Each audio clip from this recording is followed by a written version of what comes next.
Good afternoon and welcome to the Soul Shop. I'm your host, Phyllis King. Today I have the good fortune to speak with Shai Tubali, who is really a scholar, a master spiritual teacher, meditation expert. He's written 23 books that have been published. He has a doctorate in philosophy. He's also a scientist. Just has done remarkable things through the course of his life. You know, I get to talk to a lot of spiritual people, and he really has some information that a lot of us do not. And so by the time we finished our conversation, my energy was buzzing and it stayed with me for the balance of the day. And I realized I'd really had stumbled upon a gem. He's originally from Israel. He lived in Germany for 6 years and he's now currently in Portugal. Anyhow, I hope you'll check out his website and all of his amazing courses and books. He doesn't do one-on-one anymore at this point in his process, but he has a lot of other things to offer and he's just a delightful human being. So enjoy him, Dr. Shai Tubali. Welcome, Shai, and thank you very much for being here. It's a pleasure to speak with you. Yes, it's a great joy being with you here today. Well, we will look at your website a little bit through the interview, just so people can have a sense of how much you're doing, because it's a lot. But I was really taken by the fact that you started so young. You're a writer, you're a consummate writer. You've been writing since you were 12. You said you started writing about the meaning of life at 12. Exactly. How? Were your parents spiritually oriented? Did they cultivate that in you? How did you write about the meaning of life at 12? Well, I think with all the mysterious, in the case of all these the mysterious things in life, this is really unexplainable, because it is something that you're driven to do without understanding why. And not even what you are actually doing. I think you can sympathize with this feeling, with this experience. So when I was about between 10 to 12, I found myself sitting in my room and writing poems and essays about the meaning of life. I had no clue what I was writing about. I certainly didn't have the psychological maturity to grasp the meaning of life or to grasp the text that I was crafting. And still there was some innate power guiding me, or I would call it, where, because I come from the world of academic philosophy, Plato talked a lot about soul remembrance. That things that concern the soul are always things that you are being reminded of, rather than acquiring knowledge about. Mm-hmm. So it's all about remembrance. You simply are reminded of things that you already know, and this, I think, this calling, this drive to follow what I already knew, was the guiding force of my youth. Amazing. And apparently your family, your parents, they cultivated this in you, or how did they respond to, or did you not speak about it? Well, they absolutely didn't understand what I was doing. They had a certain admiration and respect. They gave me the space. But actually, I grew up in an environment that really couldn't understand what I was, couldn't understand my passions, my inclinations, and I felt like a little alien since the very beginning of my life, observing my other classmates is so deeply engaged in human matters, while I was somewhere else. Amazing. But I guess your culture, Israeli Jewish people have a great love for academia and learning and education. But it seems like you said you became a journalist at 16? Exactly. Who does that? How? Well, I just had to write, and for some reason I had this ability to write in complex ways and in sophisticated ways. So that impressed journal editors. And then at the age of 19, some publishing house in Israel, a prominent publishing house, I discovered one of my stories. I just gave one of my stories to a friend, and she took it to her mother, and this mother was a professor at the university. She sent it to a publisher, and then after several days, I got a call. We want to sign a contract with you, a book contract for your short stories. Amazing. Could you write more? That does not happen. Well, at least in the United States, that does not happen. That's remarkable. And it should be said that currently you have 23 books and you're probably writing another, I'm assuming. Yes, there's always something, some work in progress. Yes. Well, I consider myself a writer. I'm always writing, but it's a lot to write a book, that many books, and put them out. It's impressive on so many levels. And we're going to talk about some of those books. So your story is fascinating and there's so much more to it, but I'd like to dive into your work and your perspectives. So you want to incorporate psychological, spiritual, you have ancient wisdom, philosophy, science. You like to put it all together. Why is that, and what's the benefit of that? And is that even possible? Well, first of all, this is a profound question because it concerns my life work. You see, from the very beginning, when I was 23, there was a certain initial spiritual awakening that has become the ceaseless inspiration in my life, and soon after this initial awakening, I told a friend who later became a student that for me, spiritual enlightenment is everything all at once. And I didn't really understand what I was saying, but there was a sense that all dimensions, so all the different facets of reality, the essential truths are like facets of one diamond. So if you look at the diamond from this particular facet, you will follow it all the way, you will reach absolute reality, absolute truth. And if you choose that other facet, you will discover absolute reality, but these are different dimensions. So for me, because of this innate passion or vision, I have found myself constantly spreading in every direction in this lifetime. I call it living several lifetimes in one lifetime. You see, because there is a sense of constant expansion, and the wish to enlighten, to illuminate all imaginable dimensions of human existence. Because I believe that there is a certain trapped or concealed light in every human dimension, whether it is the lowest or the highest. So it's this passion to extricate this divine essence and to reveal it and to realize it.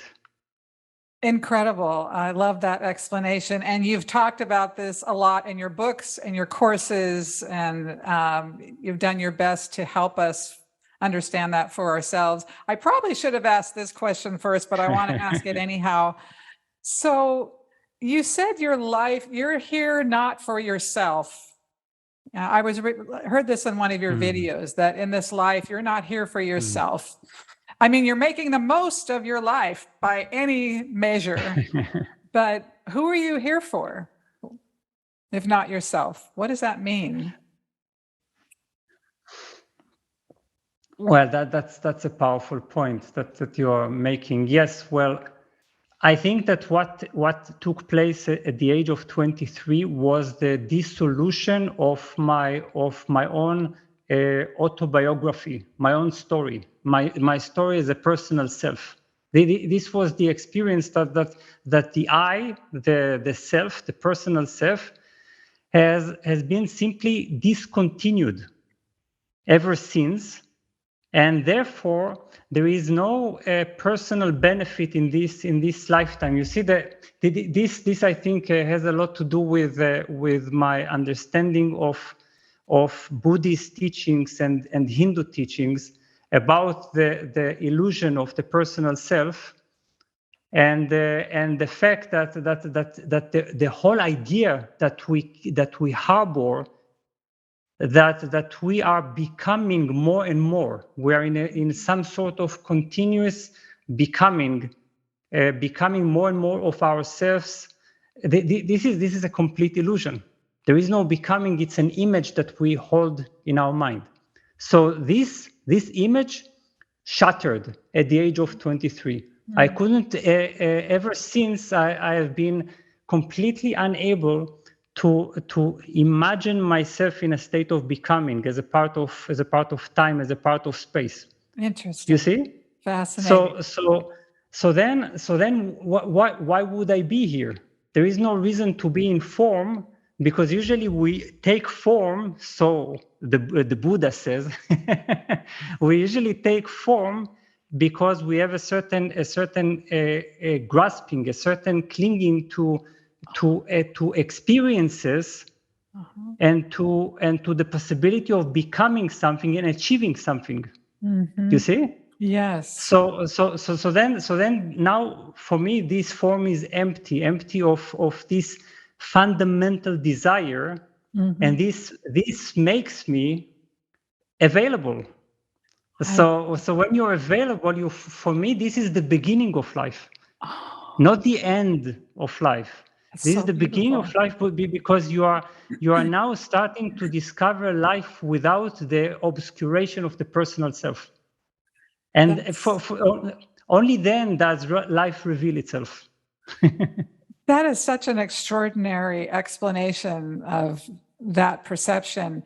And by the way, your English is better than my English, so I don't think we're going to have any problem here today. But that's a huge compliment. I'm curious, did something precipitate this awakening, I'll call it, at 23? Was there a trauma? Was there an event? Or what happened? Is there something notable that happened at 23 that made that event, inspired that event, or it just happened? Well, if you'd like to speak of trauma, then you can speak of positive trauma. This is how I like to refer to profound positive experiences that leave certain imprints in our body and mind and our heart. So when I was 21, I began to seek spiritually, and I came across the world of transcendental meditation, along with the teachings of Osho and the books of Jiddu Krishnamurti and so on and so on. But when I came to the course of transcendental meditation, the course was very basic and very approachable. But then the teacher, all of a sudden, he mentioned really abruptly that if you follow this all the way, you achieve oneness with the universe. Now these words, they were like a cosmic bell ringing and reverberating throughout the entire universe for me. At that moment, I stopped him and I asked him, wait, could you please repeat what do you mean by becoming one with the universe? Mm-hmm. And then he explained a little, but that was a reminder, and I knew that whether that I had to realize this for myself, and this was a question of life and death for me. Amazing. And from that moment onwards, I simply didn't care about anything else. So I followed this so passionately and so totally that after 2 years, I was finally fortunate to receive this vision. Interesting. So I'm going to just move around a little bit here. I have questions as well, but so you've lived this spiritual path. You're a teacher, a philosopher, an academic, a scientist, apparently. You're kind of you've embraced all dimensions that a human being can embrace that we're aware of. So have you had partnership? Do you have a family of your own, or do you just belong to people in general? Yes, that's an important point. Well, when I was 26, or even a little before that, I had this urge to become, let's call it in simple words, to engage in human affairs and to challenge myself by being a part of the human family and by creating a family myself. So then I married and also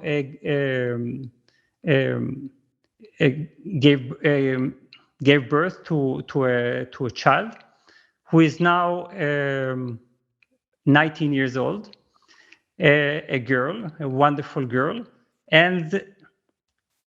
But at a certain point, well, my vocation or my feeling, the drive to be, as you put it, my drive to belong to everyone overcame these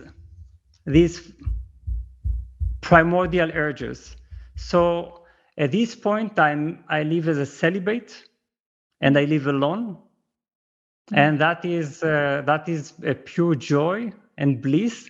And beautifully, I am my ex-wife. She is my best friend to this day, and she's also a student and a collaborator. So we have the most beautiful relationship I could ever imagine. That's a real blessing. Amazing.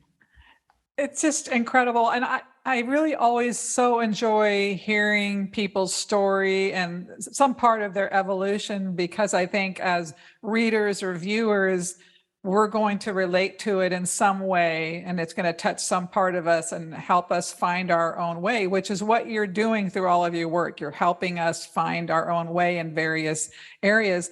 And as you're speaking about the relationship with your best friend, who was once your wife and the mother of your daughter, I noticed you have a new course coming out, to get my glasses again. Where is it? Well, it talks about the sexuality part of life, but there's also a lot about love, and there's never not a good time to open up to love. But I guess we're talking about it in a much greater sense, not the narrow sense of just, man and woman being together, or man and man, or woman, whatever, two people being together. What's my question there? I would say, what's your point of view about all of these topics here in terms of the sexuality piece and opening our heart to love? What does that actually mean? Okay, so that's a huge door that you're opening, and well, we could access it from different directions. Okay. Well, first of all, it should be clear that a true spiritual path never relies or never includes, or let's say it will always focus on overcoming this sense that we are just half. We have a half heart, and that we are seeking to complete it by adding another half. In the same way, it is we are looking for a certain realization in which we become a complete autonomous source that generates its own uncaused emotions and feelings, which means that everything we've ever hoped to receive from our surroundings, we can grant ourselves through the power of our own consciousness. So here we need to learn how to transform the heart, how to mature ourselves psychologically, humanly, and spiritually, in a way that we are able, of course, to engage in relationships if we want to, but we really don't have to. In the same way, we don't have to engage in sexuality. You see, sexuality can be an extension, an expression of what I call our raw sexual energy. But raw sexual energy doesn't have to be used for these purposes. This doesn't mean that we become a non-sexual. You see, for me, I am a completely sexual being while I am celibate, because sexuality in its transformed state is immense life force that generates a tireless joy of life, passion, and love and compassion. So, incredible. This is how I would approach it initially. Well, clearly you have expanded yourself enormously beyond the typical person, because I think most people would feel they're giving something up, that they have to suffer a loss to achieve these ends. Is it a loss, or is it really just expanding? How do we make sense of that? Or is everyone on that path? Or multiple questions. So my bigger question, it's not a loss, but I think many of us would think, oh, if I want to be more spiritual, I have to give up. Is it a giving up, or is it a changing of perspective about it? This is a perceptive point. Yes, this is the thing. You see, because sometimes we think about deep spirituality, not the self-improvement spirituality, but the mystical way of life as some form of renunciation in terms of giving up on certain things, certain attachments, but this is not replaced with anything that is better. This means that we're just jettisoning or discarding these elements, but we're not given anything instead. Now, the thing is that true renunciation is that you're always given something that is better. You see? So yes, you are renouncing something, but not because you are letting go of one thing, but because you prefer something that is higher, something that is more tremendous, something that is more authentic. So this is why I usually recommend that people should not renounce in a certain as a form of ideal, spiritual ideal. I shouldn't engage in sexuality, for instance, because sexuality is low. Sexuality is not spiritual enough, is not pure enough. No, if you just deal or focus on increasing your spiritual awareness, your meditative capacity, your spend more time with spiritual masters and so on and so on. And at a certain point, you will realize that you have renounced without attempting to do so. You see, this is natural, spontaneous renunciation. I have never chosen to be a celibate. I've never thought, oh, now I want to be a monk because now I will become admirable, I will become a saint. At a certain point, I simply looked at sexuality and I realized that that my body didn't want it anymore. Now, why didn't it want it? Because it was suffused with bliss.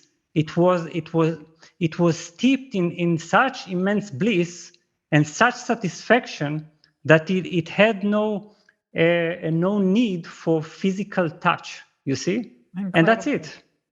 Wow.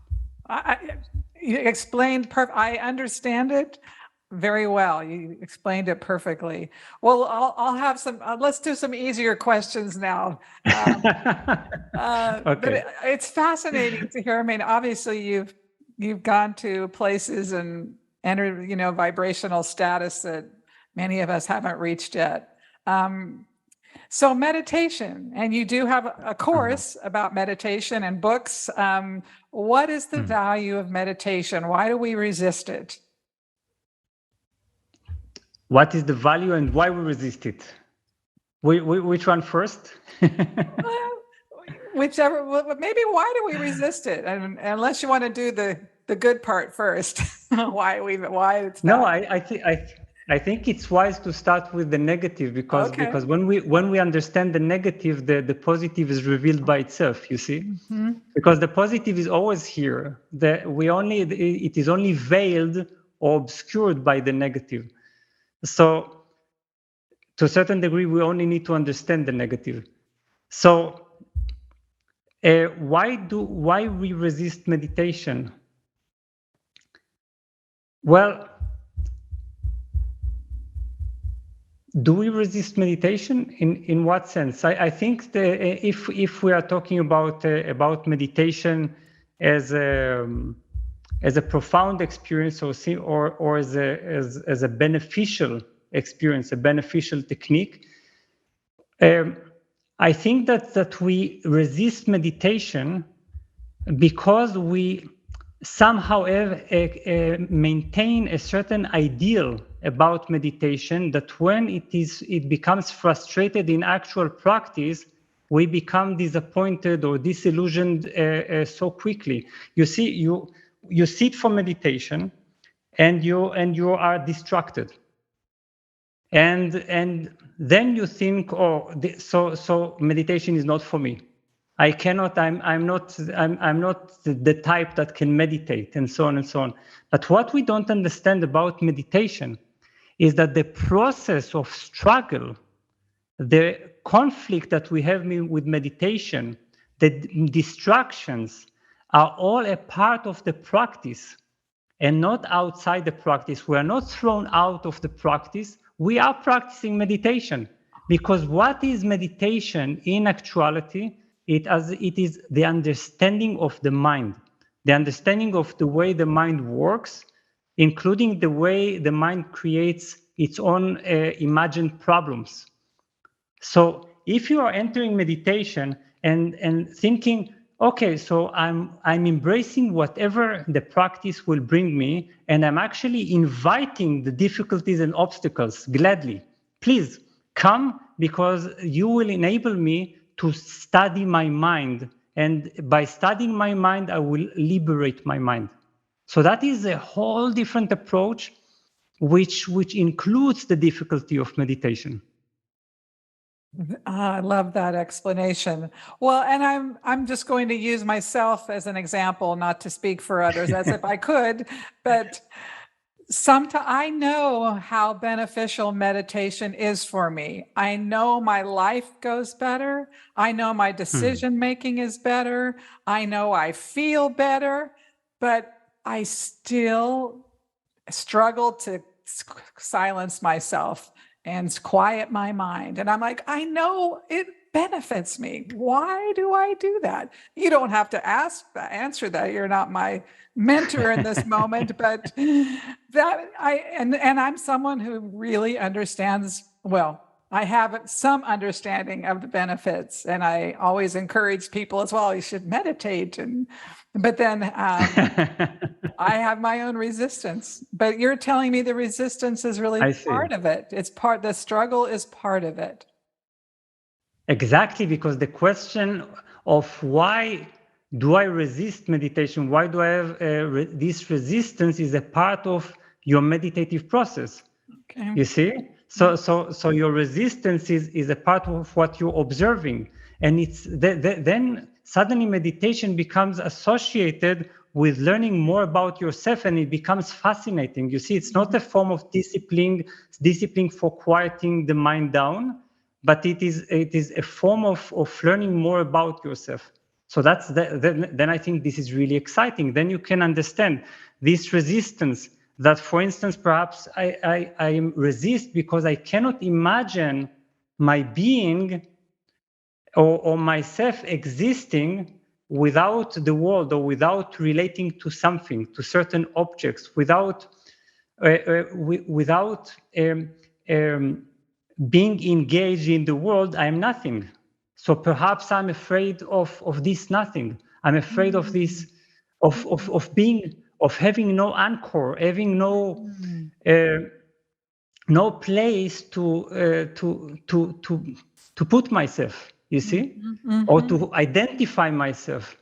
So, and this is, I think, why we continuously engage in action, because we don't know who we are without action. Yes. Remove relationships, remove actions, and who are we? Oh, I love that. I've never heard it said like that. I love that. We don't. And super achievers, of which you are one, by the way, but I don't know how you describe yourself, but yes, who are we without the things we do? Exactly. I describe myself as an overexcited individual. I'm just so excited about discovery, research, and so on, that I just have to do it. Yes, I love that. I believe that's true. Just sitting here with you and feeling your energy, it's not typical. So but I love that descriptor. This is wonderful. I love to learn things. Okay, so another part of the things you talk about are the chakras, and that's something that I have particular interest in. And you have, you have 7-day chakras. I mean, you have more than one chakra book. Yes. So talk to us about why you focus on the chakras and why you wrote the books. Well, when I was 33, I was finally, after 7 years of studies with an American yogi, I was initiated into a certain Hindu tradition called the Nityananda tradition. Its founder, unintentionally, was Bhagawan Nityananda, a great yogi who lived at the beginning of the 20th century. So this tradition deals, or its main practice is the understanding of the subtle body and the understanding of the role of chakras and the activation of Kundalini. That's all this tradition is interested in. And this was the reason that I learned a lot, both theoretically and experientially, about the chakras.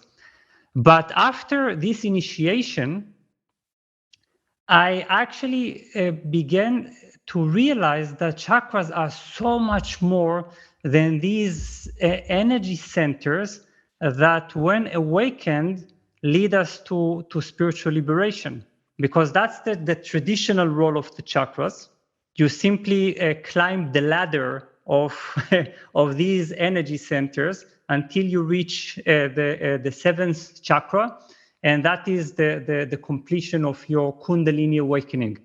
So that is, of course, immensely important, But aside from that, chakras are also the ultimate map for navigating our emotional and psychological maturation process. And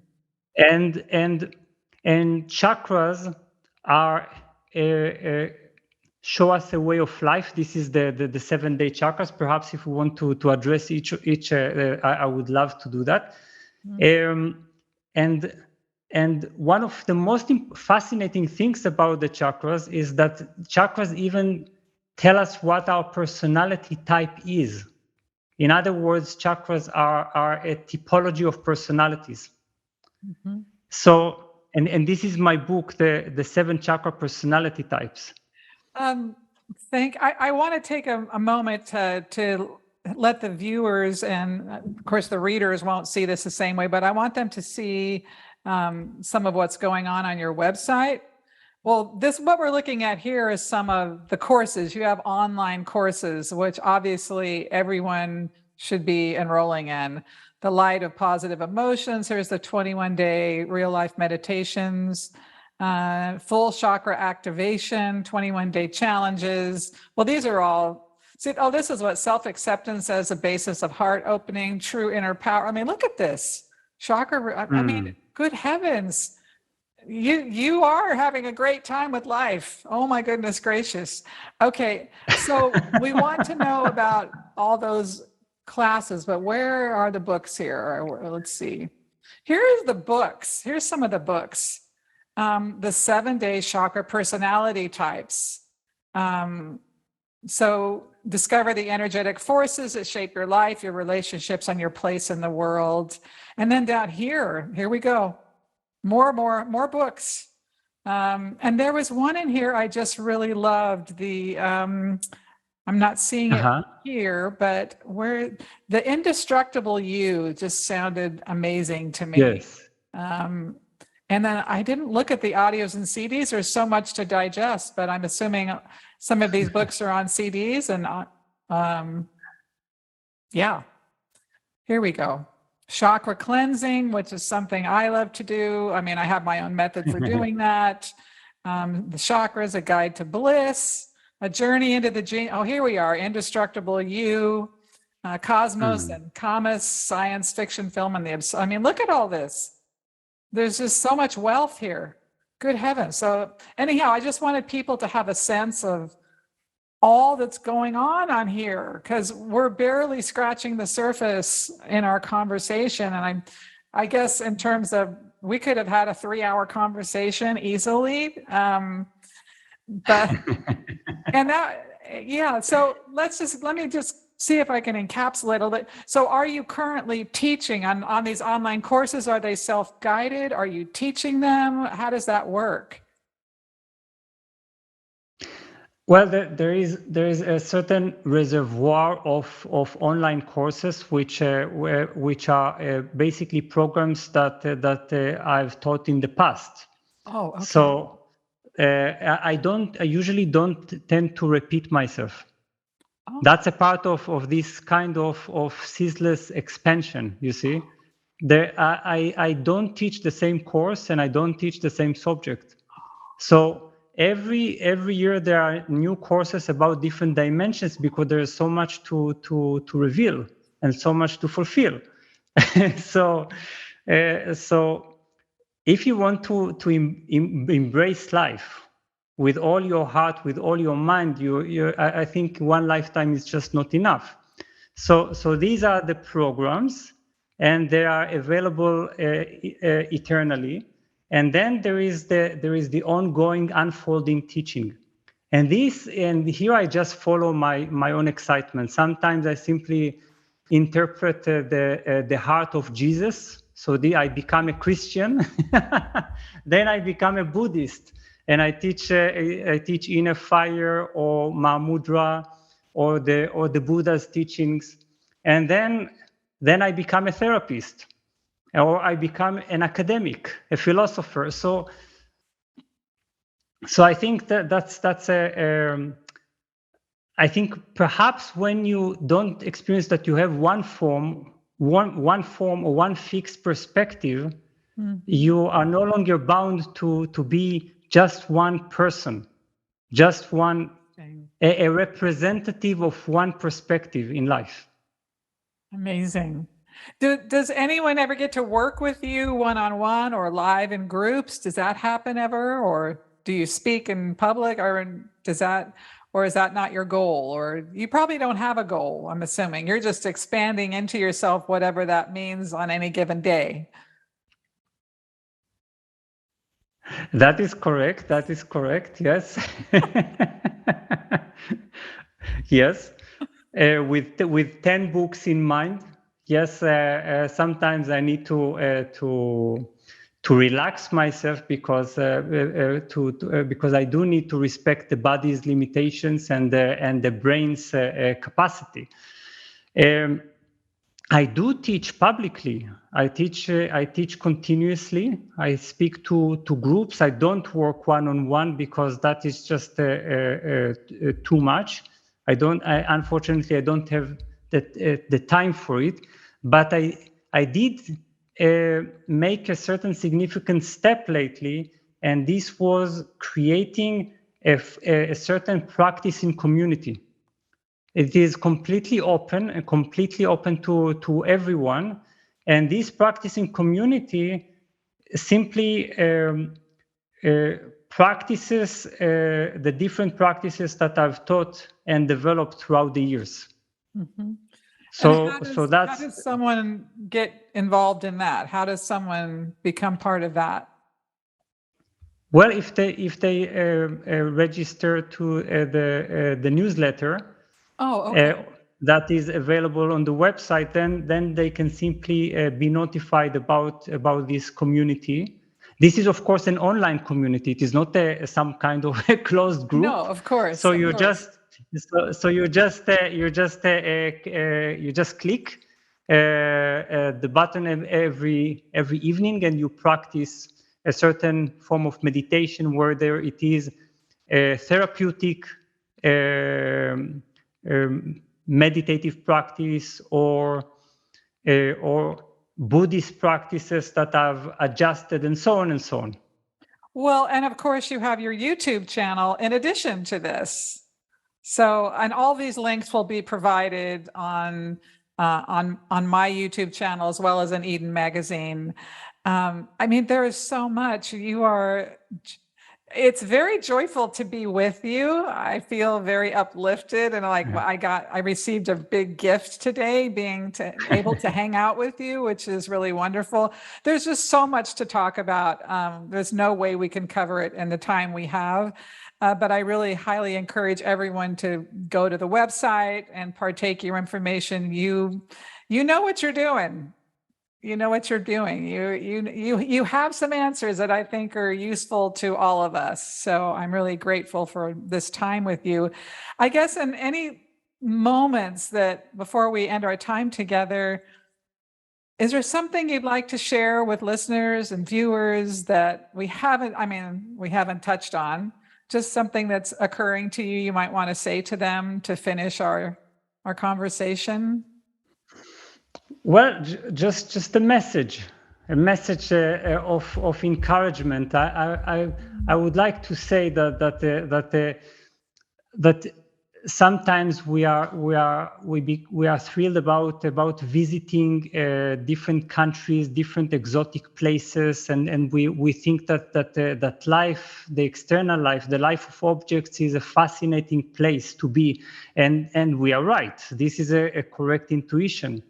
But then we do need to also understand that the inner universe is just as wide and in fact infinite, and there are so many inner doors that we can open. So I'd encourage everyone to simply begin this journey into oneself, and in whatever way, whatever form.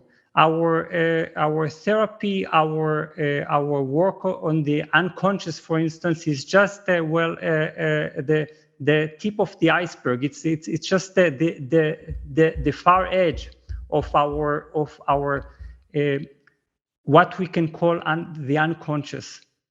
The unconscious is the almost unlimited scope of our true consciousness, who we are, and our inner wisdom. So even if you begin your journey into yourself, you will discover that there is no end to this journey. You can travel and travel and never find the edge. You are infinite. I love that description. Well, Shai, it has just been my honor and pleasure to be with you today. I could spend hours. If I could match your energy for that, for hours, I could spend multiple hours with you, but it's just been a complete joy. And I'm sure that Eden's going to want you back. Talk to you many times, and if I get that opportunity, I'll feel honored and grateful. But thank you for taking the time to be here today. I so appreciate it. Thank you so much, Phyllis. Your questions have been so intriguing.